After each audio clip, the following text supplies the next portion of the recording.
ವಿಶ್ವಸಂಸ್ಥೆಯಲ್ಲಿ ಪಟ್ಟಿ ಮಾಡಲಾದ ಪಾಕಿಸ್ತಾನ ಮೂಲದ ಲಷ್ಕರ್ ಎ ತೊಯ್ಬಾ ಮತ್ತು ಜೈಷ್ ಎ ಮೊಹಮ್ಮದ್ನಂತಹ ಭಯೋತ್ಪಾದಕ ಗುಂಪುಗಳು ಹಾಗೂ ಅವರ ಬೆಂಬಲಿಗರು ಭಯೋತ್ಪಾದನೆಗಾಗಿ ಅಫ್ಘಾನ್ ಭೂಮಿಯನ್ನು ಬಳಸಲು ಅವಕಾಶ ನೀಡದಂತೆ ಜಾಗತಿಕ ಕ್ರಮ ಕೈಗೊಳ್ಳಬೇಕೆಂದು ಭಾರತ ಕರೆ ನೀಡಿದೆ.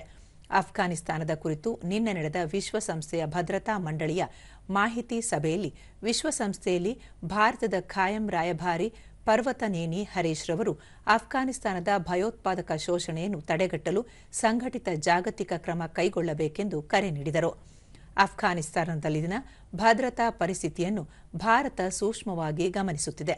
ಆ ದೇಶಕ್ಕೆ ಸಹಾಯ ಮಾಡಲು ಭಾರತ ಯಾವಾಗಲೂ ಅಂತಾರಾಷ್ಟ್ರೀಯ ಮತ್ತು ಪ್ರಾದೇಶಿಕ ಸಹಕಾರವನ್ನು ಬೆಂಬಲಿಸುತ್ತದೆ ಎಂದು ಅವರು ಹೇಳಿದರು. ಏಪ್ರಿಲ್ 20ರ ಪಹಲ್ಗಾಮ್ ಭಯೋತ್ಪಾದಕ ದಾಳಿಯನ್ನು ಅಫ್ಘಾನಿಸ್ತಾನ ತೀವ್ರವಾಗಿ ಖಂಡಿಸಿದ್ದನ್ನು ಇದೇ ವೇಳೆ ಭಾರತ ಸ್ವಾಗತಿಸಿತು.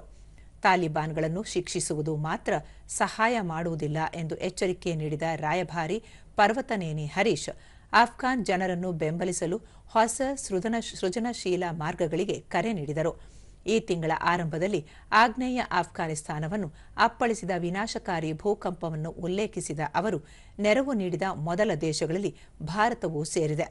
ಭಾರತದ ಪ್ರಮುಖ ಆದ್ಯತೆಗಳು ಮಾನವೀಯ ನೆರವು ಮತ್ತು ದೇಶವನ್ನು ಪುನರ್ ನಿರ್ಮಿಸಲು ಸಹಾಯ ಮಾಡುವ ತರಬೇತಿ ಕಾರ್ಯಕ್ರಮಗಳಾಗಿವೆ ಎಂದು ಹೇಳಿದರು.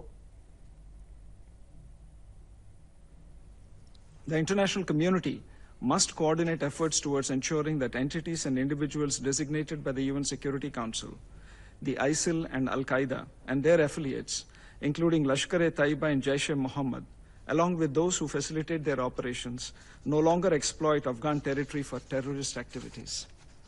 On the